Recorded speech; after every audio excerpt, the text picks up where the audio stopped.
Yesterday, processed meat was bad. Today, processed meat is good. What on earth? Is processed meat good or is it bad? Okay, there's processed meat and then there's processed meat. What I mean by that is processed meat, when it's put into headlines, the New York Times says processed meat linked to this and that. That's designed to kind of get us to freak out about, well, probably meat in general, but processed meat. But processed meat that they're talking about is the processed meat like bologna and the things that have the preservatives and all the other stuff, the typical stuff that you see if you walk through the deli section, right? Some cold cuts, not all cold cuts, but most cold cuts are going to be cruddy processed meat. But processed meat is more like cured. Like if you took salami, that's a cured meat. If you took prosciutto, that's a cured meat. If you took sausages, even that is a cured or fermented meat. A meat stick, a good quality meat stick, is a fermented or a cured or a processed meat. There's nothing magical about processing that makes it bad for you. As a matter of fact, when you process meat, you actually make bioactive peptides more readily available. And there is legitimate human literature, human research on the anti-hypertensive effects and the cholesterol reducing effects. But we're going to talk about some other things that fermented meat can do. So before you freak out about processed meat, having a meat that you can carry with you in a preserved form might literally be even better than regular meat sometimes. It comes down to a thing called a bioactive peptide, which is usually pretty inactive in meat. They're just strains of aminos and they don't get activated until late stages of digestion or through fermentation. So let's talk about the anti-hypertensive effects, because this one is more common knowledge in the research communities that look at this. First of all, approximately half of American adults are hypertensive. So this is something that we probably should be paying attention to.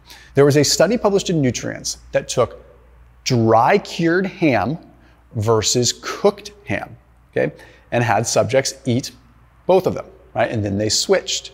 Okay, what they found was there was a significant anti-hypertensive effect. Not to mention it had other metabolic impacts as well. What they found with this is not only did the group that had the dry cured ham have a reduction in their total cholesterol, they had a significant reduction of 2.4 millimeters of mercury of their total blood pressure. So with both their systolic and their diastolic. So why is this happening? It turns out that some of the bioactive peptides that are in fermented or cured meat, these things that become active once we ferment it and preserve it, as crazy as that sounds, and this isn't dodgy mechanistic stuff, they actually become ACE inhibitors. And ACE inhibitors block angiotensin 1 from becoming angiotensin 2, which has a vasoconstricting effect. So basically, it allows the blood vessels to remain dilated. Okay, there's other effects as well with like bradykinin and these other things that would break down, but save that for a different day. Bottom line is, there's pretty strong evidence that bioactive peptides can improve hypertension. However, a lot of these cured meats are very high in salt. So we have to look at the whole picture. If you're sedentary and you're having a lot of salt, that's probably not a good thing. But salt's not always a bad thing if you're up and moving around and you're active. So, you have to exercise a little bit of caution there. Okay, now let's talk about this really interesting avenue, the antioxidant avenue. Who on earth would have ever thought that meat could be an antioxidant, right? Full disclaimer, when you look at the antioxidant research, it's mainly in vitro, because when you're looking at total free radical scavenging abilities, a lot of this stuff is done in vitro, because that's how you look at the overall ability of something to neutralize a free radical. Anyhow, this study was published in Food Chemistry. What they did is they took meat before fermenting it, and they were looking at its overall antioxidant capacity and its ability to neutralize, in this case, DPPH, which is kind of used in laboratory settings all the time. What they found is that regular meat didn't have any antioxidant effect, but when they fermented that meat for 24 weeks, it had a 61% antioxidant binding capacity against a particular ROS that they were looking at. I know this sounds like crazy scientific jargon. What that basically means is the fermentation of the meat turned it into an antioxidant. It gave it antioxidant properties, at least in vitro, when you're looking at the overall bioactive peptides that are released. In case you're not following what I'm going for here, it seems as though when we cure meat, it almost unlocks different attributes and benefits that we wouldn't have unlocked otherwise. But it kind of continues on with that. There's actually some links on the inflammation side, on the glycemic side, and then the cholesterol literature is very strong. So we're going to talk about that in a second. For what it's worth, I put a link down below for a company called Apex Protein Snacks. And I thought of them when I first read this literature because they are a fermented meat stick. When they preserve their meat sticks, they are essentially fermenting. So these are like the meatiest, highest protein meat sticks that I've seen. And I'm a fan of a lot of meat sticks, don't get me wrong. I eat all kinds of different ones. I eat chomps, but these Apex ones, they are definitely the protein king. And you can taste how they've kind of been cured. And we're not talking about adding preservatives and stuff like that. You look at the ingredients, they're simple, they're clean, they make sense. So that is a special link down below. So I use these things when I'm backpacking. I keep them in the glove box of my car. I keep them pretty much always stocked in my pantry. I keep them at the office, and they're not insanely high in sodium like a lot of them are. Sometimes you look at a meat stick and it'll have over 1,000, something like 1,500 milligrams of sodium, like over the top. In fact, Josh, who is the owner of Apex, I know he's currently even working on an additional lower sodium version that's even lower than the ones they already have. So that link down below is a special discount.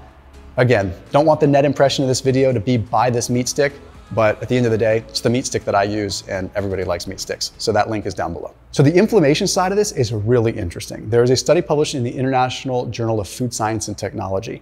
Again, in vitro stuff with this particular one, but still very interesting. They took dry cured meat peptides and measured their result on what are called macrophages, so immune cells. And they noticed that there was a 57% reduction in tumor necrosis factor alpha, so TNF1A, and a 54% reduction in interleukin 6. Now, this does not mean that if you eat a meat stick that you're going to reduce your inflammation by 57 or 54%.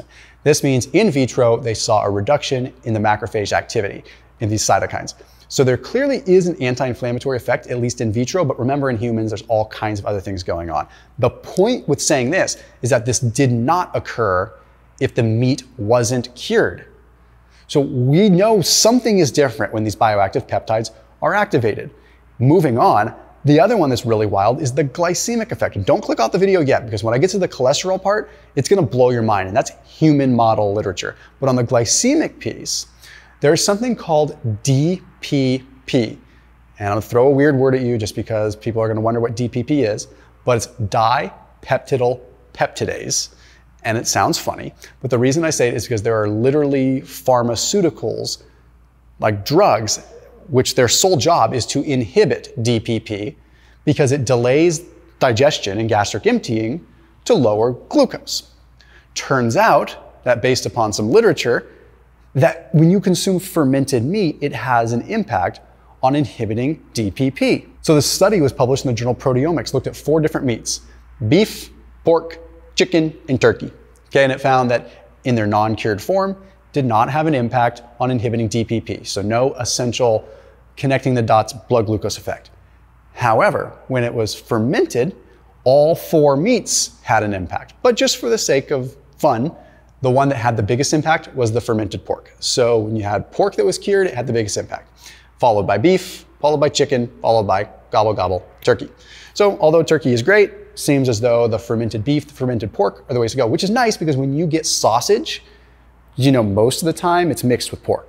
So if you were to like take a deer, take it to processing, and they made sausage out of it, they would probably cut it with pork unless you told them otherwise. Okay, drum roll. Now the interesting one. I don't talk about the cholesterol side of things a lot because it's not my area of expertise. Okay, but I do like my meat. So the question comes up quite often. But it turns out that there's pretty decent human literature suggesting that fermented meat has a powerful impact on lipids. So in this case, it was published in the journal Functional Foods, and it was looking at dry cured meats on cardiovascular disease. Okay, what they did is they gave subjects either 80 grams per day of dry cured ham or 100 grams per day of regular cooked ham, and then they switcherooed, okay? What they found is that the dry cured ham group had a 9% reduction in total cholesterol. Not 9 points, 9% reduction, and a 5% reduction in LDL cholesterol. Wow, that's powerful. Interestingly enough, when the dry cured ham group would switch to the cooked ham group, boop, cholesterol went back up. Mechanistically, it's hypothesized, and it seems pretty strong, that the bioactive peptides bind to the bile salts and prevent the resorption of cholesterol. Because when you consume dietary cholesterol, a lot of times it will bind to bile and then it can resorb back into the body. But if you change and alter those bile salts so that you're excreting them a little bit more and not resorbing those cholesterols, it can bring it down. Additionally, there's some speculative research that suggests that maybe this is actually, the bioactive peptides are actually standing in the way of cholesterol formation. If that is the case, that is exceptionally promising research, but a lot more literature needs to be published, more research needs to be done before we can safely take that to the bank. But what the big takeaway from here is that we need to not be afraid of processed meat. We need to avoid the meat that has the preservatives, the weird sodium erythrobates and the potassium sorbates and the weird things that are sometimes in our meats. But don't be afraid of a prosciutto, of a meat stick, of a salami, of a cured ham. Go to Europe and eat the cured ham because they air dry it, they cure it properly. It's not like the stuff you get here in the US. I'll see you tomorrow.